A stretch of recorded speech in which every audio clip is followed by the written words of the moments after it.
Memasuki minggu ketiga Oktober 2015, kami berada di tengah tragedi kabut asap di Kalimantan. Ini adalah peristiwa terburuk yang pernah tercatat dalam sejarah kabut asap di Kalimantan, bahkan di Indonesia.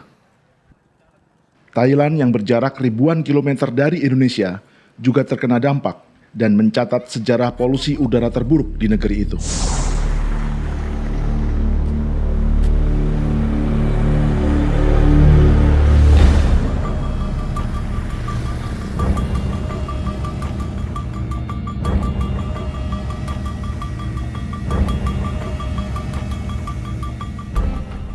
Di kota Palangkaraya, ibu kota Kalimantan Tengah, polusi mencapai 1.300% di atas ambang udara yang sehat bagi manusia.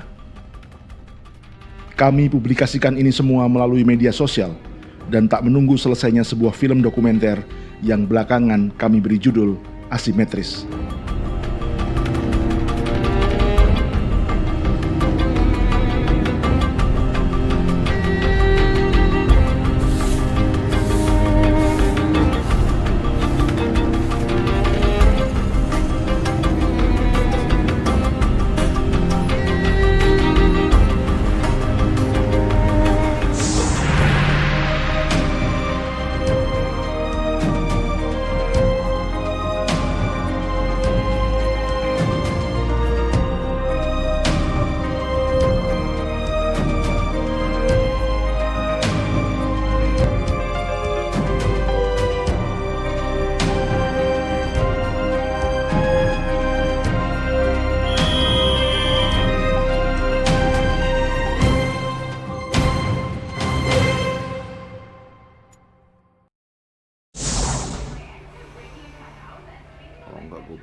Di tengah kondisi seperti ini, Ucok harus beristirahat dan kami bergantian mengambil gambar agar tidak tumbang di saat yang bersamaan. Jika ini terjadi, kami tak bisa saling menolong dan pendokumentasian peristiwa penting ini bisa terhenti.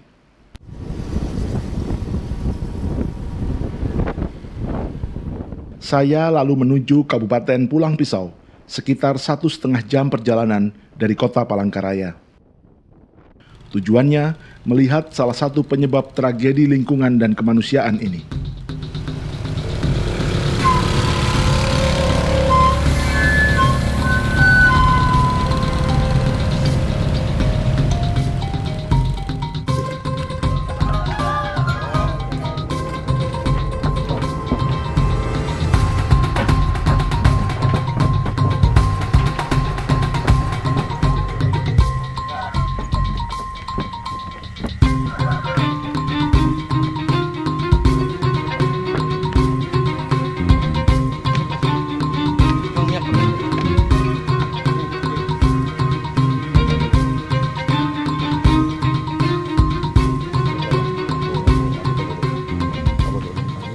Ini Sungai Kahayan ya Pak ya? Sungai Kahayan. Sungai Kahayan nih. Jadi ada Sungai Kahayan ini Palangkaraya, jurusan Palangkaraya. Kalau ke Udik sana ke Kolakoron. Hulunya ada di mana Pak? Hulunya di sebelah sana, di sebelah barat hulunya.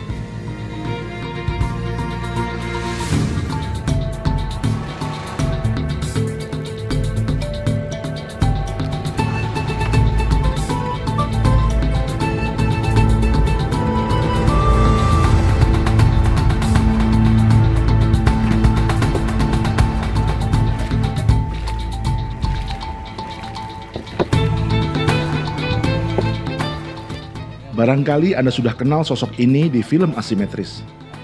Namanya Rusnadi alias Pak Kuneng, ketua adat Dayak setempat.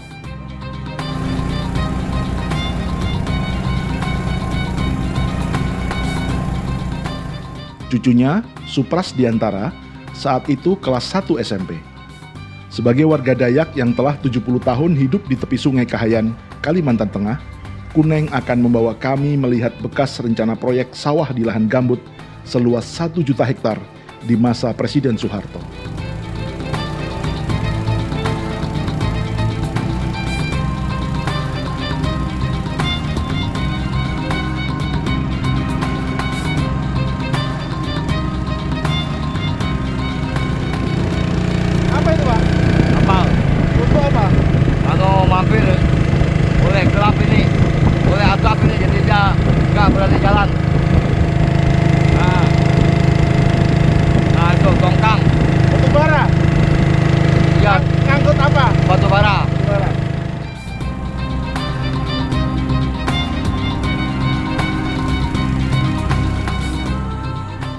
Kabut asap ini adalah bagian dari dampak hutan gambut yang dibuka dalam skala raksasa yang dirasakan oleh 3 generasi dari Kuneng hingga Supras cucunya.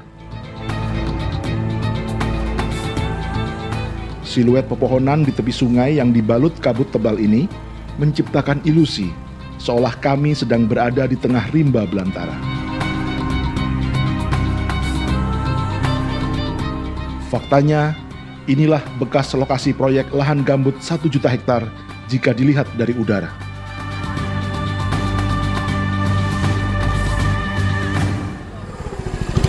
Kita lihat dulu lah bendungan. Nah, bendungan atau FLG 1 hektar.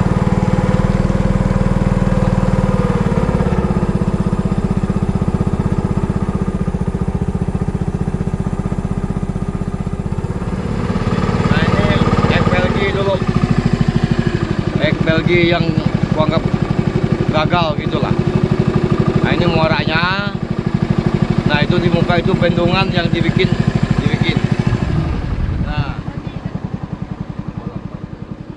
Tadinya bendungan ini dibangun untuk mengalirkan air Sungai Kahayan ke saluran-saluran irigasi yang akan mengairi sawah.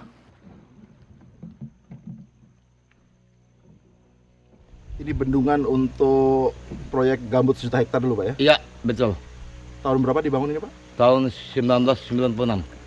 Bapak melihat ketika dibangun ya? Memang aku yang ikut menyaksikan segala macam itu, nah, Pak. Jadi bahkan sebagian orang kampung ikut buruhnya di sini kerja dulu. Oh, okay. Ini tadinya untuk mengairi sawah di daerah mana? Ini rencananya untuk mengairi sawah yang di daerah sini juga. Langsung ke yang 49 kilo ini, sungai ini. Oh, jadi di depan sana Pak ya sawahnya ya? Di depan. Jadi dia membendung Sungai Kahayan. Iya, Sungai Kahayan. Itu terus rencananya. Dialirkan ke arah sana. Iya, betul. Itu rencananya dulu. Jadi yang dibuka daerah sana, Pak ya? Iya. Di balik bendungan ini ya? Iya, di balik bendungan. Jadi sana itu di balik bendungan ini itu yang namanya kanal 1 juta hektar sepanjang 49 kilo menembus ke Kali Kapuas, Katunjung. Jadi dari Kahayang tembus Kapuas 49 kilo. 49 kilo. Itu yang bakal sawah semua? Iya, sawah.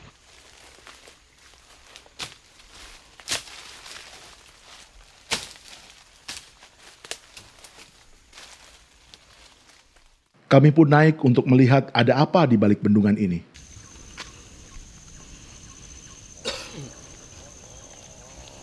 Jadi rencananya akan dialiri sawah sana, Pak? Iya, ini rencananya. Jadi ini pas pertengahan ya. Jadi sungainya agak cabang 2 begitu. Ya. Terus sampai ke Katunjung. 49 kilo. 49 kilo. Itulah yang disebut sawah 1 juta hektar? Iya, 1 juta hektar. Ambil air dari Kali Kahayan sini, Sungai Kahayan? Ya betul, dari Kali Kahayan dialirkan ke sini, itu rencananya. Nah, tapi gagal. Sayang, maksud pemerintah itu bagus ya. Kami sangat menjunjung tinggi dulu itu. Mendengar yang di sini kan nggak bisa berladang segala macam. Nah, jadi kalau dibuka di sini, tanahnya kan agak tinggi di sana itu nggak kebanjiran. Nah itu yang diambil rencana itu. Tahu-tahu ya ekpel gini ya sudah gagal lalu nggak bisa lagi. Sehingga menimbulkan akhirnya dampak negatif seperti kebakaran segala macam. Nah itu menurut Bapak yang sekarang terbakar ini lahan mana? Iya, termasuk lahan 1 juta hektar. Iya. Nah ini yang soalnya kan sudah sudah terbakar beberapa kali, ditumbuhi rumput-rumput sehingga mudah terbakar. Itu. Bapak sendiri dulu termasuk yang membuka hutan ya Pak? Iya, hutan. Membuka hutan di sini. Termasuk itu kita itu memborong tebas-tebangnya. Saya waktu itu menjadi ketua RT ya. Berapa hektar Bapak waktu itu yang tebang? Itu sebanyak 10 kilo aku. 10 kilo? Iya, 10 kilometer. Bapak tebang itu ya? Iya, tebang. Terus kami ini bukan saya sendiri aja, banyak Model apa misalnya si A 10 kilo terus si B berapa kilo lagi sehingga menyambung ke Katunjung orangnya. Tembus sudah itu. Tembus sudah. Tebas-tebangnya tembus juga himeknya mungkin ada 15 buah dulu itu. Ekskavatornya. Kayu-kayu apa dulu Pak? Kayu-kayunya dibuang mereka. Apa meranti? Meranti, ramin, kapur naga, katiau, terus apa lagi? Garunggang. Ulin tidak ada tapi ya? Ulin tidak ada, belum ada.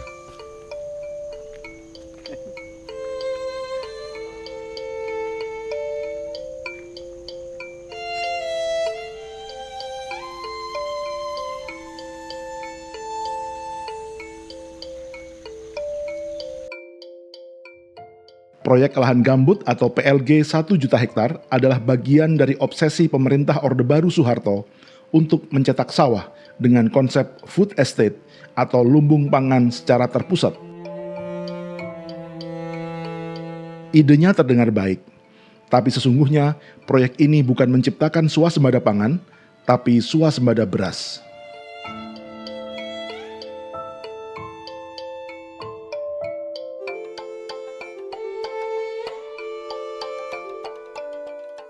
Pangan orang Indonesia sebenarnya bukan hanya beras. Ada sagu, ubi, jagung, sorghum, atau jewawut. Pada tahun 1970-an, pemerintah Orde Baru menggalakkan pertanian padi setelah ditemukan bibit unggul, pupuk, atau obat anti hama yang menjadi bagian dari revolusi pertanian atau yang dikenal dengan revolusi hijau. Sejak itu, politik pangan Indonesia diarahkan hanya pada beras. Mengonsumsi beras dianggap memiliki status sosial yang lebih tinggi daripada pangan lain.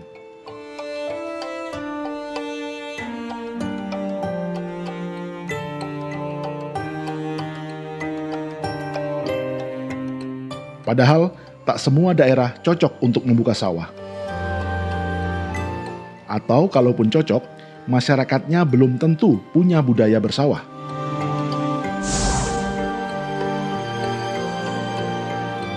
Sebab budaya bersawah tidak muncul begitu saja semudah mencetak sawah atau membangun saluran irigasi.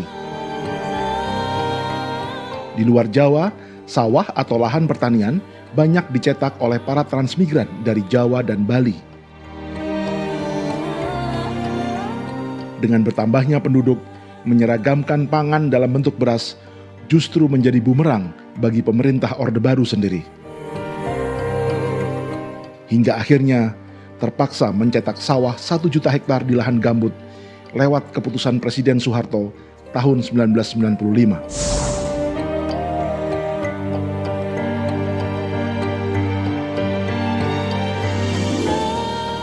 Tapi proyek ini akhirnya gagal. Selain krisis moneter 1998, proyek ini tidak didasarkan kajian lingkungan dan perhitungan teknis yang baik. Bendungan dan saluran induk seperti ini justru membuat kering kawasan gambut di sekitarnya. Dan gambut yang kering mudah memicu kebakaran. Kalaupun semua perhitungan berjalan baik, konsep lumbung pangan skala besar jutaan hektar ini, ongkos lingkungannya terlalu mahal. Terutama karena mengorbankan hutan dan seluruh ekosistem serta keanekaragaman hayati.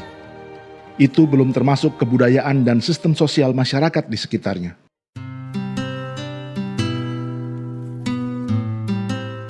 Produksi pangan seharusnya dikelola oleh masing-masing komunitas masyarakat dan tidak terpusat pada satu lokasi, apalagi satu jenis pangan.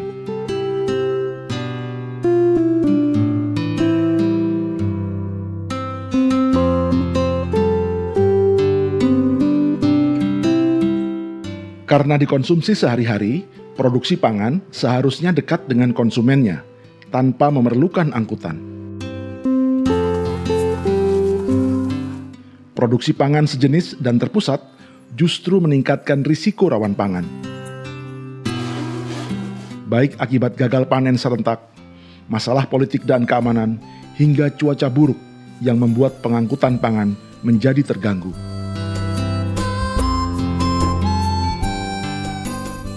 Tapi konsep food estate atau lumbung pangan yang salah kaprah ini justru diulang oleh Presiden Susilo Bambang Yudhoyono dan Presiden Joko Widodo. Sawah yang sedang dipanen Presiden Jokowi ini adalah sawah perusahaan milik grup Medco. Konsep food estate memang mengandalkan produksi massal dengan modal besar yang hanya bisa dilakukan perusahaan, bukan sawah rakyat. Jika Soeharto di Kalimantan, SBY dan Jokowi mengincar Merauke di Papua seperti telah kami filmkan dalam The Mahuzes. 2,5 juta hektar yang bisa dikerjakan untuk sawah. Tetapi sekarang yang paling siap adalah 1,2 hektar. Yang 1,2 juta hektar. Ada 1,2 juta. Itu milik rakyat. Benar? Ya. Nanti karena ini 1,2 juta hektar itu kalau ingin dikerjakan itu membutuhkan anggaran yang triliun. Bukan hanya miliar tapi triliun. Oleh sebab itu tadi saya sampaikan ada investor, investasi. Ada juga dari negara. Nanti BUMN datang ke sini.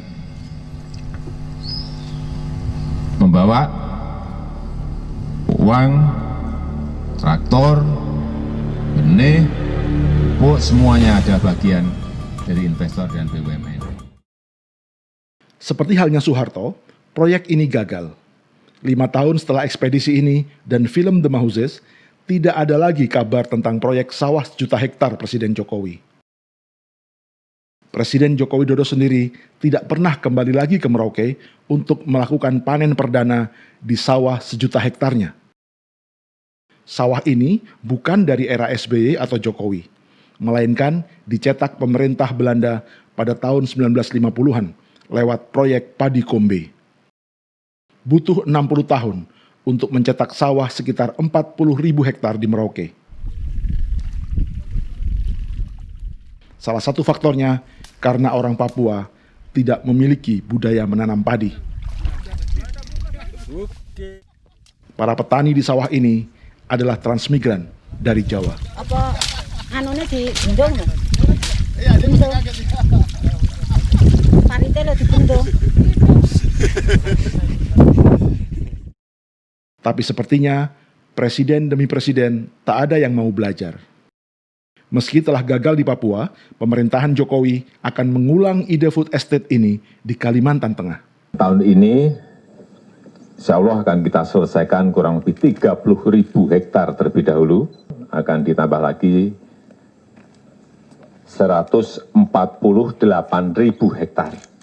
Baik itu di Kabupaten Pulang Pisau maupun di Kabupaten Kapuas.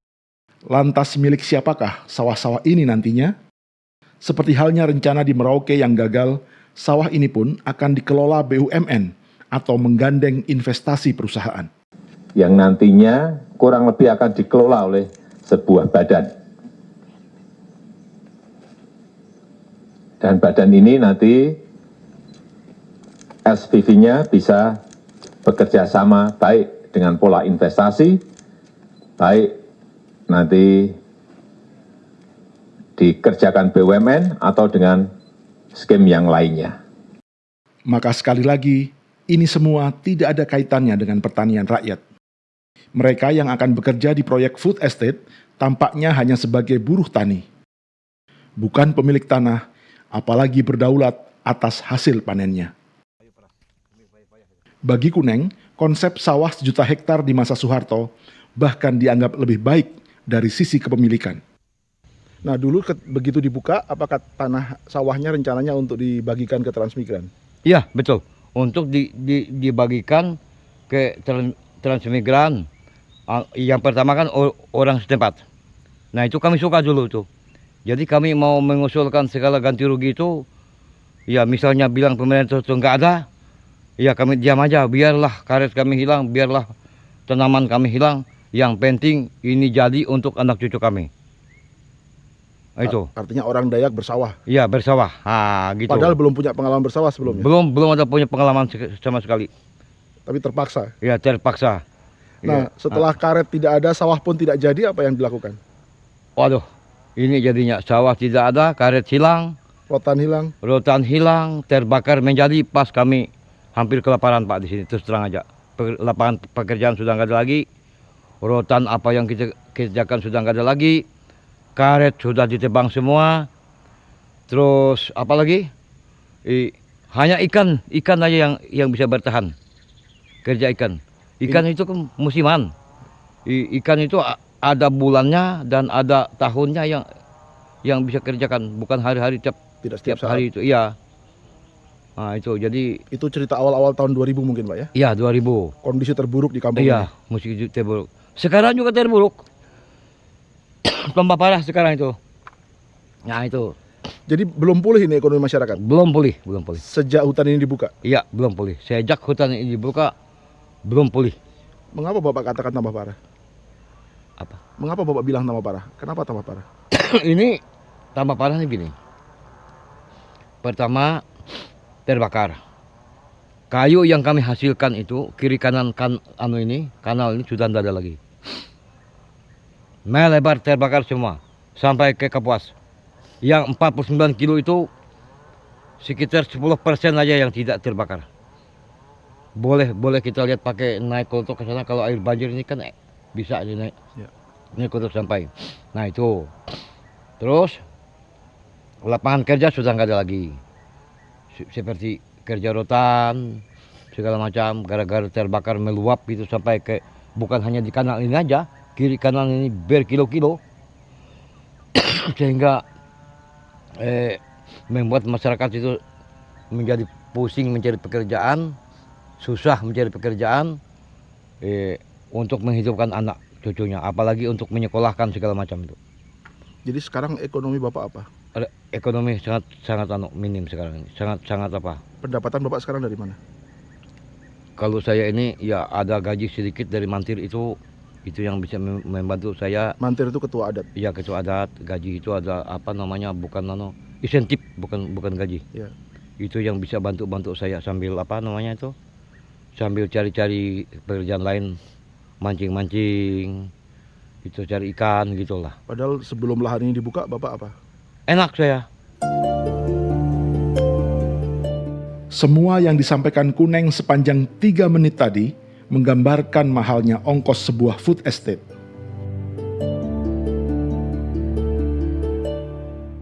Lumbung pangan yang terpusat dengan mengorbankan keragaman hasil alam yang lain seperti hutan dan seisinya, ibarat sebuah perjudian yang mempertaruhkan segalanya di atas satu meja.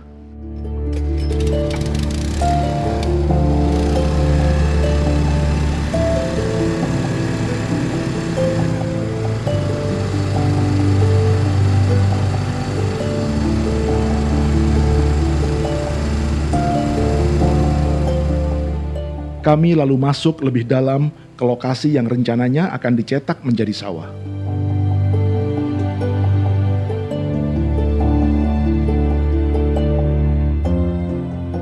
Ini namanya pirit, bukan kanal yang besar yang tadi. Nah, ini pirit samping kanal. Dulu ini kecil, tapi sekian tahun ku membesar kayak kanal potongannya. Padahal ini pirit nih. Hanya satu baket aja nih. Oh, ini semacam saluran irigasi juga? Iya, saluran irigasi yang di samping kiri kanan kanal itu dibikin dulu. Entah untuk apa gunanya, kita belum mengerti zaman dulu itu. Tapi kalau ini sudah lahannya? Ya sudah lahan ini. Nah, ini lahan. Ini yang bakal sawah? Ya, bakal sawah. Tapi posisinya lebih tinggi dari air ya Pak ya? Iya memang. Tapi kalau banjir, kebanjiran nih. Oh, kalau airnya pasang, Ya, dia naik. naik. Nah sekarang ini nganggur Pak? Nganggur ini. Menjadi apa namanya, padang semak-semak gitu. Sama sekali tidak bisa dimanfaatkan? Sama sekali tidak dimanfaatkan. Jadi Ditanam karet gitu tidak bisa Pak? Bisa. Bisa ya? Bisa. Jadi statusnya tanah ini sekarang milik siapa? Ini masih ini apa? Belum ada yang punya ini. Terkecuali tanah tersebut sudah ditanami warga, karet, baru dia yang punya. Yang punya yang nanam. Kalau Ya? masih gini aja belum.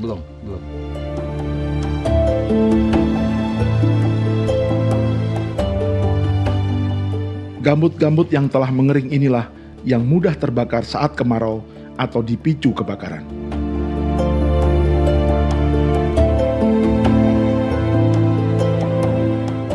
Lalu dengan kondisi yang terlanjur seperti ini, apa yang diharapkan warga seperti Kuneng? Sudah kadung rusak ini Pak, sudah kadung jadi lahan terbuka kan? Iya, Terus kemudian ada ide menanami sawit. iya, Menurut Bapak ide itu bagus atau bagaimana? kurang bagus. Cari dah tanaman lain. Kalau sawit kan itu kan nggak efektif untuk bangunan, untuk ditanam ini. Yang bagusnya karet atau apalagi yang sekira kalau sawit hanya perusahaan yang manfaatkan. Tapi kan warga bisa bekerja di situ. Benar kerja tapi gaji. Kalau seperti saya yang tua ini nggak diterima mereka. Dia cari yang muda-muda, yang kuat-kuat. Nah ini. Tetapi kalau menanam karet, tua muda semua bisa kerja. Nah itu, saya kurang setuju itu sawit itu. Menolak saya. 100% menolak. Kasihan anak cucu saya. Akibatnya nanti kalau mereka itu obat-obatan tuh segala Pestisida. Roundup segala macam itu ya.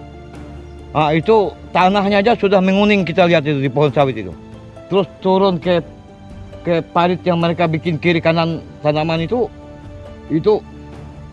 pada kuning, ikan pun, anak kodok pun nggak ada lagi di situ, apalagi ikan.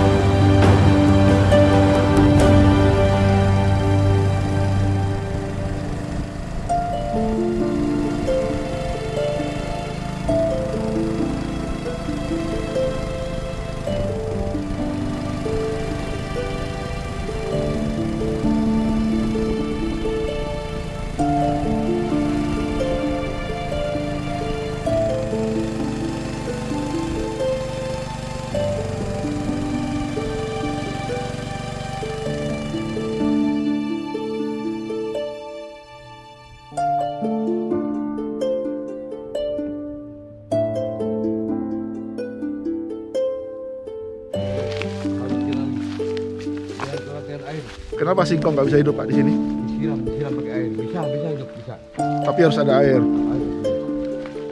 Boleh, kalau nggak jalan, harus jalan pinggir, harus kelihatan hutan. Iya. Kalau nggak kelihatan hutan, sesat. Betul Pak. Jadi Bapak yang dulu buka hutan tuh ini Pak ya? Iya. Sepanjang ini ya? Iya. Ini bendungan, Iya. Bapak buka semua sini. Buka semua, kita dapat itu borongan tebas-tebang itu. Tebas-tebang itu. Tapi bukan saya sendiri nih, banyak. Banyak orang. Waktu pemerintah zaman Soeharto dulu. Nggak bisa dihalangi itu. Nggak boleh dihalangi. Iya. Ya kalau ada kata-kata aja menghalangi, sudah kita diseret ke kepolisian dulu. Atau bisa langsung di PKI-kan. Iya, di PKI kan gitulah. Jadi kita tuh nggak berani apa-apa dulu tuh. Iya. Apa maunya aja. Misal bilangnya A,